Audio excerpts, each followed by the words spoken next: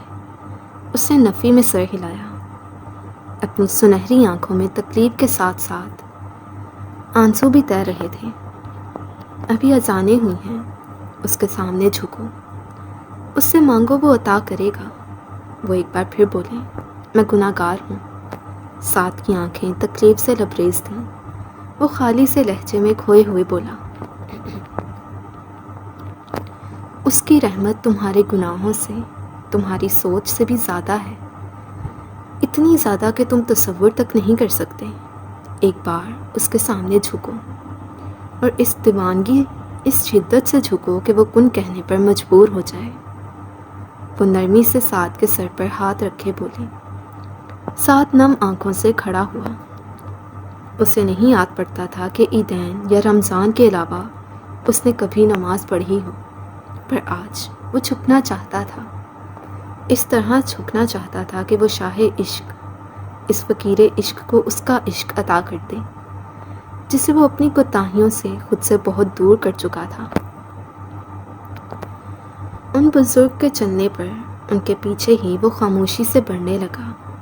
مسجد کے سامنے جاتے اس نے نظریں اٹھا کر مسجد کے گنبد کو دیکھا، پھر آسمان پر گہرے ہوتے اندھیرے کو دیکھا۔ سورج غروب ہو رہا تھا۔ ابھی کچھ دیر پہلے مغرب کی اذانیں ہوئی تھیں۔ وہ اندر داخل ہوا، پھر وضو کیے جماعت کے ساتھ نماز پڑھنے کھڑا ہو گیا۔ ہر ایک رکوع، ہر ایک سجدے میں پہلے سے زیادہ خاموش آنسو اس کی بند آنکھوں سے گر رہے تھے۔ سلام پھیرنے کے بعد اس نے اپنے کانپتے ہاتھ اٹھائے۔ اسے سمجھ نہیں آیا وہ کیا بولے۔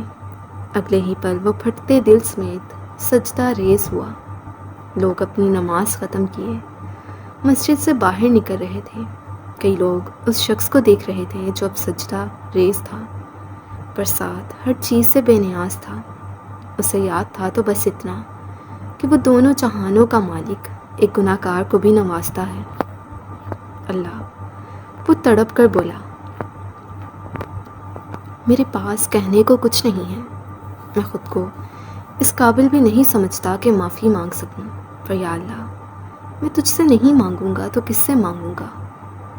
تجھے نہیں پکاروں گا تو کسے پکاروں گا؟ تو مجھے نہیں عطا کرے گا تو تیرے سوا کون ہے جو مجھ گناہ گار پر رحم کرے گا؟ اے اللہ، میں گناہ گار ہوں، سیاہ کار ہوں، پر ہوں تو تیرا ہی بندہ۔ اے تقدیروں کے بدل دینے والے، میں تجھ سے زائرہ ملک کی زندگی مانگتا ہوں۔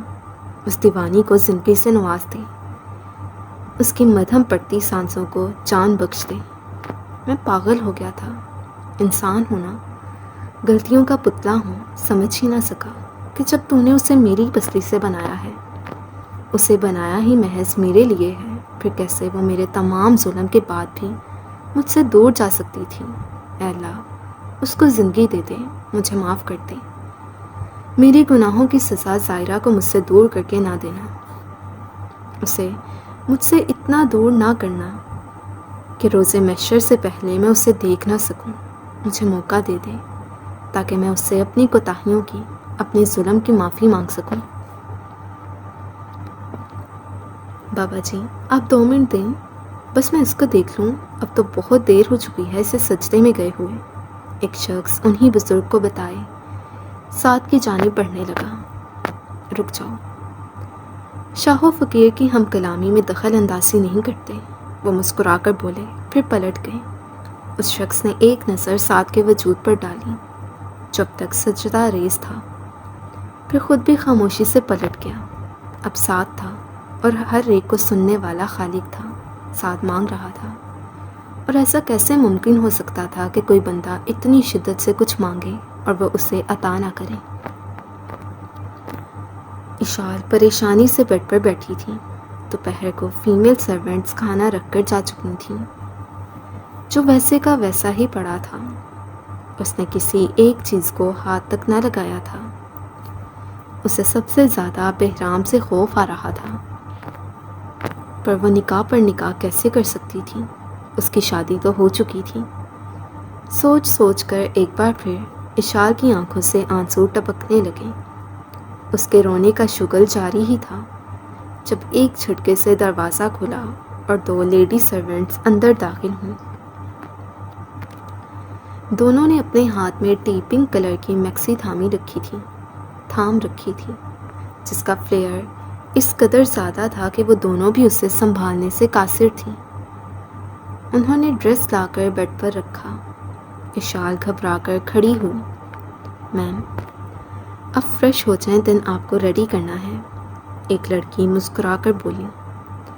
اشار کا چہرہ پیلا پڑا، یوں جسے سارا خون اس کے وجود سے نچوڑ لیا گیا ہو۔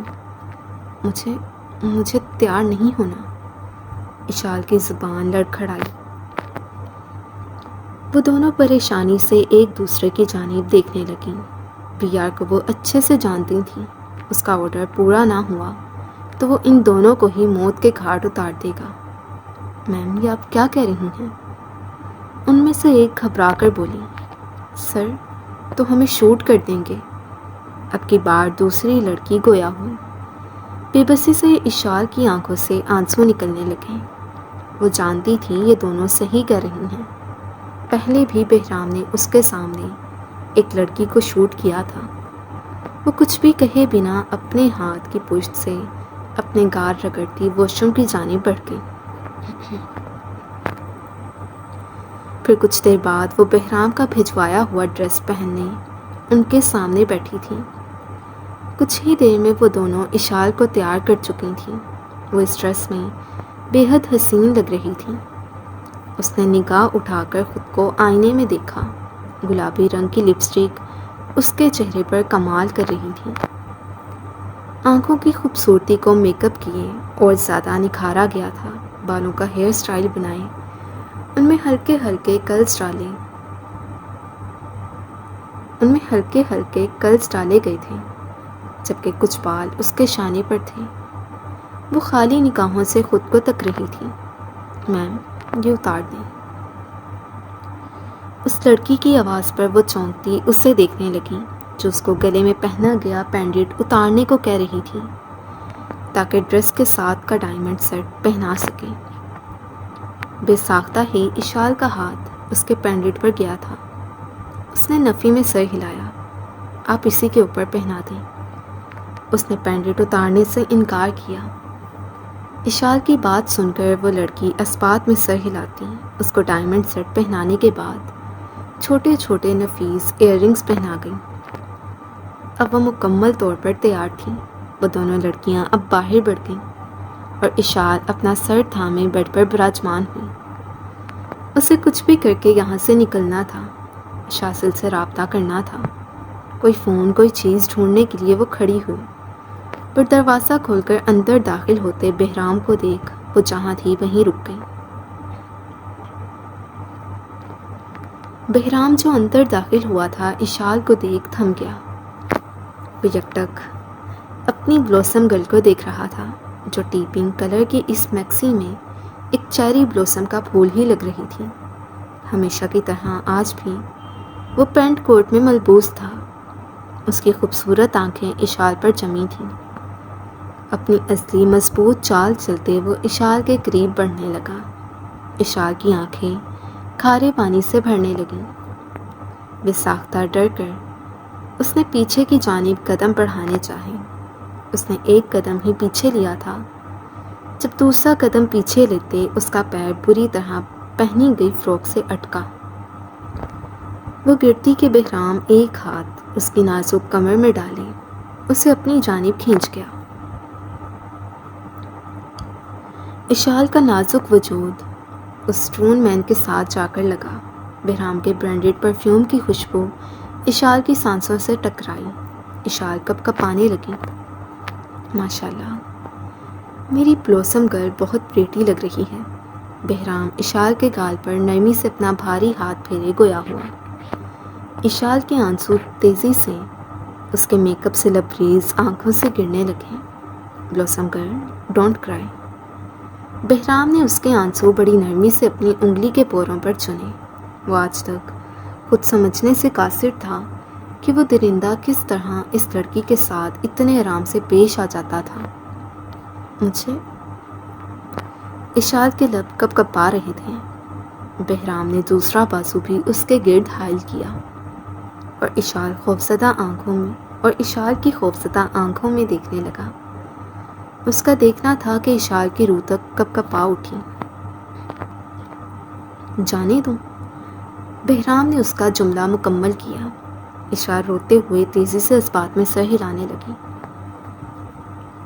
پر وائف تو ہسبینڈ کے پاس اس کے گھر رہتی ہے نا، اور پھر ابھی نکاح کے بعد تم میری وائف ہی تو بن جاؤ گی۔ بہرام اشال کے ایئر رنگز کو چھوتا ان سے کھیلتے ہوئے گویا ہوا۔ ویسے بھی تم تو بی آر کی blossom girl who. Be are اپنی چیزیں خود سے دور نہیں کرتا، پھر چاہے وہ اس کے لیے یوز لیس ہی کیوں نہ ہو۔ اور تم تو میری دھڑکنوں کی وجہ ہو، میری آکسیجن ہو، میری زندگی ہو، جس کے آنے سے میرا زندگی جینے کو دل کرتا ہے، پر تمہیں خود سے کیسے دور کر سکتا ہوں۔ بہرام نے کہتے ساتھ اس کی پیشانی پر اپنا لمس چھوڑنا چاہا۔ اشال سرد سے اپنا چہرہ پیچھے کر گئی۔ آپ مجھ سے نکاح نہیں کر سکتے، وہ چیخ کر بولی۔ بہرام نے غور سے اس کا سرخ پڑتا چہرہ دیکھا جو رونے کی وجہ سے سرخ ہو چکا تھا۔ بی آر کے لیے کچھ کرنا ناممکن نہیں۔ وہ اس کے آنسو صاف کیے بولا۔ اشال نے اپنے ہاتھوں سے اس کا بھاری ہاتھ دور جھٹکا اور پوری قوت لگائی کہ اس کی گرفت سے نکل سکے۔ اس کی اس کوشش کے بدلے بہرام نے اس کو اپنے اور قریب کیا۔ پر مجھ سے نکاح آپ نہیں کر پائیں گے، اشال خوف کے باوجود بولی۔ اور یہ خوش فہمی میری بلوسم گرل کو کیوں ہے؟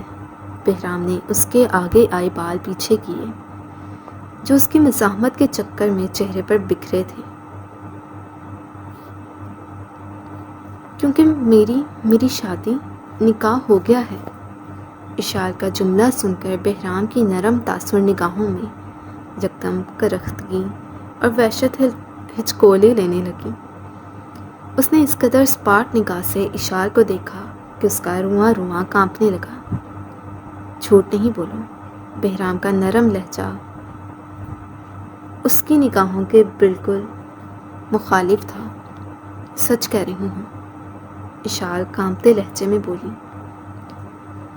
بہرام نے ایک جھٹکے سے اس کو چھوڑا اور خاموشی سے رخ پھیر گیا۔ اشال کانپتی اس کی چوڑی پشت تکنے لگی۔ اگلے ہی پل بہرام نے گن نکالی اور 6 کی 6 گولیاں فائر کر گیا۔ اشار کانوں پر ہاتھ رکھے چیخنے لگی۔ گارڈز ہڑبڑاتے اندر داخل ہوئے۔ بہرام نے سرخ انگارہ آنکھوں سے اپنے خاص آدمی کو دیکھا۔ اس کو ٹریس کیا تھا۔ اس کی پل پر کی خبر تم نے دی تھی نا؟ بہرام سرد لہجے میں بولتا آگے بڑھا، پھر دوسری گن اپنی بیلٹ سے نکالے اس کی دونوں ٹانگوں پر فائر کر گیا۔ وہ شخص سرخ چہرے سمیت بے ساختہ نیچے گرا، لیکن کراہنے کی غلطی اس نے نہ کی تھی، ورنہ اس کی زبان بہرام کے ہاتھ میں ہوتی۔ ایک بار پھر اشار کی چیخوں سے کمرہ گونج اٹھا۔ وہ ڈریسنگ کے ساتھ بیٹھتی دونوں ہاتھ اپنی آنکھوں پر رکھ گئی۔ تمہیں اس کے شوہر کا علم کیسے نہیں ہو سکا؟ بہرام کے سرد لہجے میں کہنے پر اشار نے ہچکیاں بھرتے بہرام کی جانب دیکھا۔ وہ قدم بہ قدم اس شخص کی جانب بڑھ رہا تھا۔ اس کے قریب پہنچتے اس نے ایک جھٹکے سے اپنی ٹائی اتاری اور اس گارڈ کے گلے میں ڈالی۔ دونوں ہاتھوں سے دباؤ بڑھانے لگا۔ تمہیں وہ دیکھنا چاہیے تھا جو وہ مخفی رکھے ہوئے تھے، نہ کہ وہ جو وہ تمہیں دکھا رہے تھے، بہرام نے کہتے ساتھ گرفت اور زیادہ مضبوط کی۔ وہ شخص سرخ چہرے سے سانسوں کے لیے تڑپنے لگا۔ اشال سفید پڑتے چہرے سے سامنے کا منظر دیکھ رہی تھی۔ بالآخر وہ گارڈ تڑپتا ساکت ہو گیا۔ بہرام نے ایک جھٹکے سے اسے خود سے دور پھینکا۔ اس کے جسم کے اتنے ٹکڑے ہونے چاہیے کہ کتے بھی اس کو کھانے سے انکار کر دیں۔ بہرام نے ایک آخری ٹھوکر اس کو رسید کرتے کہا اور واپس اشار کی جانب مڑا، جو بہرام کو آتے دیکھ ڈریسنگ کے اندر گھسنے کو تھی۔ اس پاٹ چہرہ لیے پنجوں کے بل اشار کے قریب بیٹھا۔ وہ یکٹک اشال کو دیکھ رہا تھا اور اشال خوف سے تھر تھر کانپ رہی تھی۔ بہرام نے ہاتھ بڑھا کر اشال کے نازک کمر میں ہاتھ ڈالے، اس کو اپنے بے حد قریب کیا۔ وہ اشال سے اس قدر قریب تھا کہ اس کی گرم سانسیں اشال کو اپنے چہرے پر واضح محسوس ہو رہی تھیں۔ ایک بات یاد رکھنا بلوسم گر، بہرام کا لہجہ اب نرم نہ تھا، لیکن اس کی گرفت نرم تھی، اس قدر نرم تھی گویا اس نے کسی پھول کو پکڑا ہو۔ یو آر مائن، بہرام اس کے کان کے قریب اپنے لب کرتے بولا۔ اشال کے رونے میں روانی آئی۔ میں تو اب بھی نکاح کر سکتا ہوں، جہاں اتنے گناہ کیے ہیں وہاں ایک اور گناہ سے کوئی فرق نہیں پڑے گا، پر تمہاری تسلی کے لیے تمہیں بیوہ کرنے کے بعد ہی تم سے نکاح کروں گا۔ بہت جلد تمہارے شوہر کو موت کے گھاٹ اتاروں گا، اور تمہاری قسم اس کو اس قدر تکلیف دہ موت دوں گا جتنی آج تک بیار کے ہاتھوں کسی کو نصیب نہ ہوئی ہوگی۔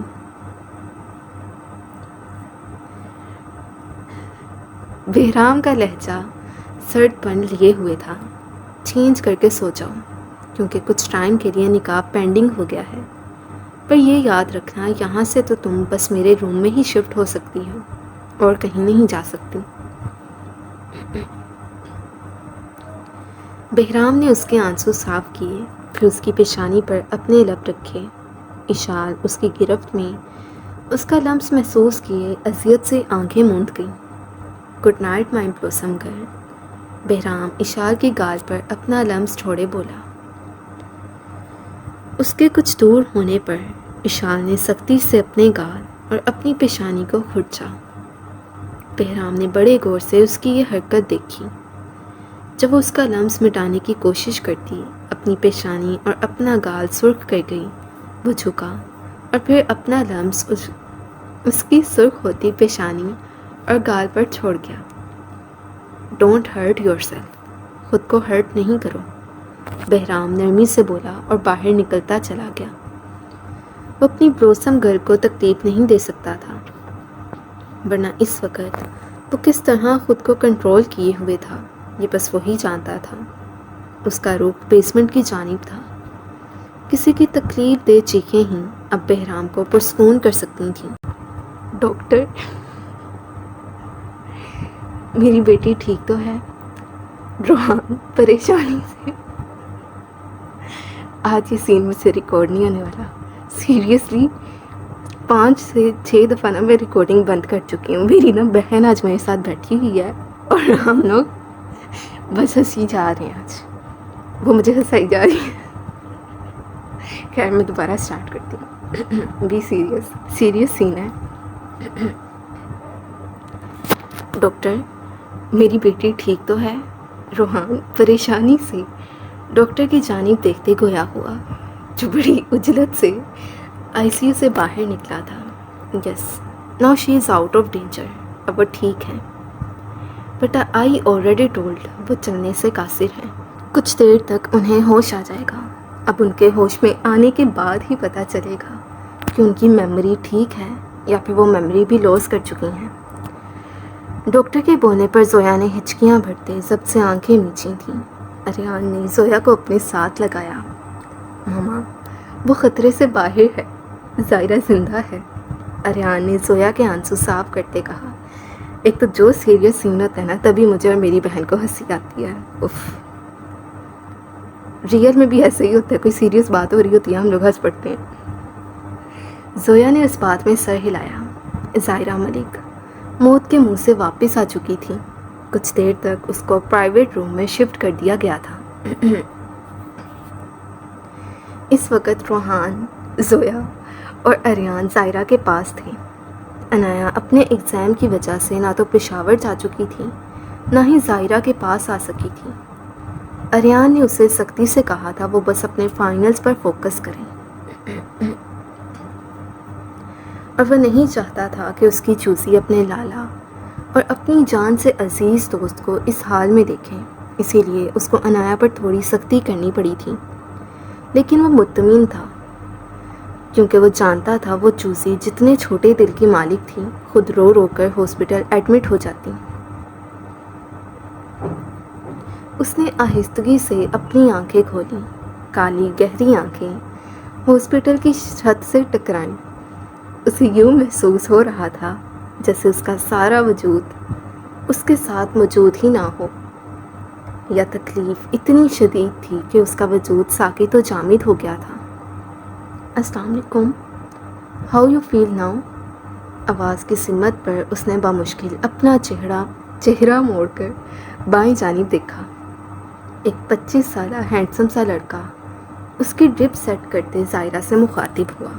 زائرہ بس خاموشی سے اسے دیکھنے لگی، کچھ بھی نہ بولی.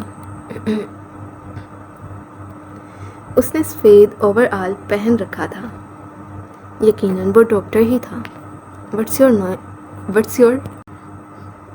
Your name miss? ڈاکٹر نے ایک بار پھر استفسار کیا، پر مقابل پر وہی خاموشی طاری رہی. چلیں اٹس اوکے، ریسٹ کریں، مت بتائیں. ڈاکٹر کہتے ساتھ میڈیسن چیک آؤٹ کرنے لگا. زائرہ ملک، وہ انتہائی مدھم آواز میں بولی. وہ شخص پلٹا. ساتھ نے گاڑی پارک کی اور مدھم قدم اٹھاتا ایک بار پھر ہاسپٹل کی اندرونی عمارت کی جانب بڑھنے لگا. وہ کوریڈور سے گزرتا آئی سی یو کے قریب آیا، پر آئی سی یو میں زائرہ کی جگہ اور پیشنٹ کو دیکھ اس کا دل جسے کسی نے مٹھی میں جکڑ لیا. زائرہ کہاں گئی؟ کیا وہ اسے چھوڑ کر چلی گئی؟ کیا اس کی دعا رائے گا گئی؟ کیا اللہ نے اسے معافی کے لائق بھی نہیں سمجھا؟ بساختہ ہی وہ لڑ کھڑایا تھا.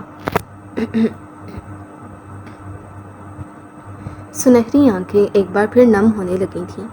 سسٹر، ساتھ نے قریب سے گزرتی نرس کو مخاطب کیا. وہ پلٹتی سوالیہ نظروں سے ساتھ کی جانب دیکھنے لگی، جو شرٹ کے ساتھ پینٹ پہنے رف سے حلیے میں بھی کسی کا بھی دل دھڑکا سکتا تھا. یہاں جو پیشنٹ تھی، ساتھ سے بات مکمل کرنا مشکل ہوا. اس نے آنسوؤں کے گولے کو خود میں اتارا.